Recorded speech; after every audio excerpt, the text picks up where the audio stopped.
استنى، انا عايز اعرف حاجة واحدة بس، وهوريك كل حاجة وهوريك العقوبات وهوريك كل شيء بالصوت والصورة وبمنتهى السرعة وبمنتهى الانجاز. ما بطولش عليك وانت عارف، ولكن اتحاد الكورة عايز من الاهلي ايه؟ اتحاد الكورة عايز من الاهلي ايه؟ عايز الاهلي يسيب له الدوري والكأس والجمل بما حمل يقول انما كده كتير، كده كتير وطفح الكيل. هوريك زي ما قلت لحضرتك كل حاجة بالصوت والصورة وفي منتهى السرعة ومنتهى الكلام اللي من زيتون. يعني مش هطول عليك في اي حاجة، ولكن السلام عليكم ورحمة الله وبركاته. تحياتي لكل متابعين قناة إكرامي محمود في كل مكان، تحية طيبة لكم جميعا. وقبل ما نخش في التفاصيل والأخبار والحصريات، نبدأ الكلام معاك بإيه؟ بذكر الله، فلا إله إلا الله، سيدنا ونبينا محمد رسول الله. اللهم صل وسلم وبارك على سيدنا محمد وعلى آله وصحبه وسلم. يلا بينا نتفرج على التفاصيل، بس اوعى قبل ما تتفرج على التفاصيل تنسى اخوك في اللايك والشير والاشتراك يا كبير. يلا بينا. اكتبوا على زيزو علشان ما سلمش على هشام نصر. يا راجل ده لحم ودم، ده اي مخلوق في الدنيا مكانه لو انا كنت بطحت 5-6 والله العظيم. شتيمه طول ال90 دقيقه، امك وابوك واهلك واعوذ بالله.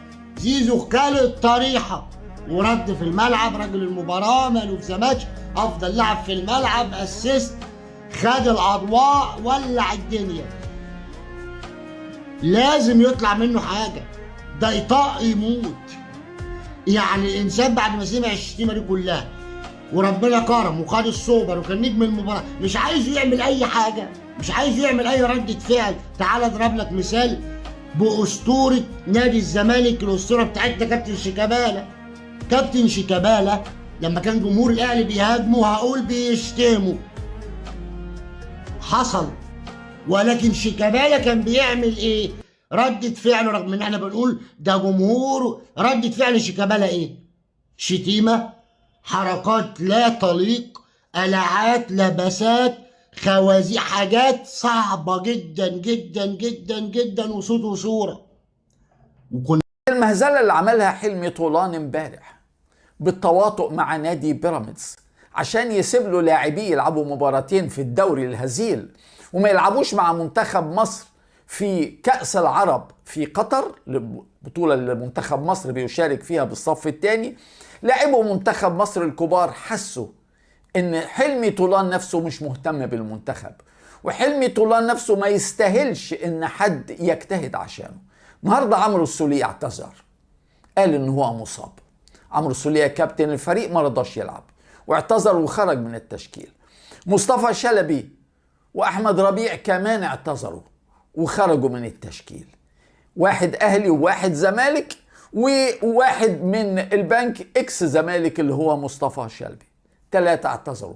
خد بدلهم 2 بس، خد بدلهم لاعب من سيراميكا محمد عادل ولاعب من الاتحاد اسلام سمير.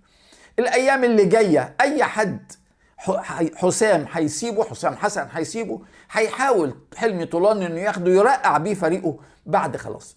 طولان اللي كان بيغني ويقول هعتذر مش هسافر ما يهمنيش سمعة مصر اولا، هو اللي حط سمعة مصر في الارض بالتنسيق مع نادي بيراميدز ضد منتخب مصر. هبدأ معاكم بخبر لمحمود حسن تريزيجيه في برنامج مكثف لتجهيز اللاعب لمباراة شبيبة القبائل. فكرة غياب تريزيجيه 10 أيام للبرنامج التأهيلي والاستعداد للعودة للتدريبات الجماعية، ده معناه إن ممكن فرص مشاركته في ماتش الشبيبة هيبقى صعبة.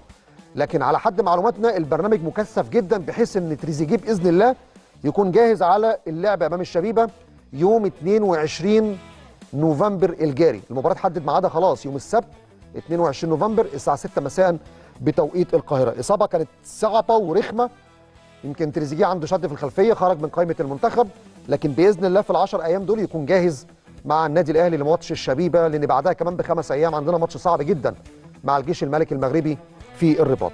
كمان أشرف داري بإذن الله بعد انتهاء الراحة اللي هتخلص يوم الجمعة والفريق يستأنف تدريباته السبت الجاي، أشرف داري هيكون جاهز بإذن الله للمشاركة في تدريبات الأهلي مع زملائه بعد ما غاب لفتره بسبب معاناه من اصابه قويه، وعلى حد معلوماتنا تم تجهيزه للعوده من جديد لمباريات الفريق. فألف مليون سلام على أشرف داري. وحتى في اللقاءات اللي عملها بعد الفوز بالسوبر قال بعد ما ارجع من الامارات وبعد الاجازه ان شاء الله هكون موجود مع الفريق خلال الفتره اللي جايه. كمان عندنا خبر مهم جدا يتعلق باجتماعات قطاع الكوره. كان من المفترض ان يكون في اجتماع مع ياس تروب عقب العوده من الامارات، لكن الراجل فضل انه يسافر الدنمارك يقضي الاجازه ال5 ايام ويرجع القاهره مع استئناف التدريبات تتم الاجتماعات الخاصه بقطاع الكره، في ظل كمان الاجتماعات دي هتشهد وجود الكابتن محمود الخطيب رئيس النادي الاهلي والمشرف على قطاع الكوره، وايضا كمان الكابتن سيد عبد الحفيظ عضو مجلس اداره النادي والقائم باعمال المشرف العام، وغالبا بنسبه كبيره هيكون في حضور الكابتن وليد صلاح الدين والكابتن محمد يوسف عشان يشوفوا الملفات المهمه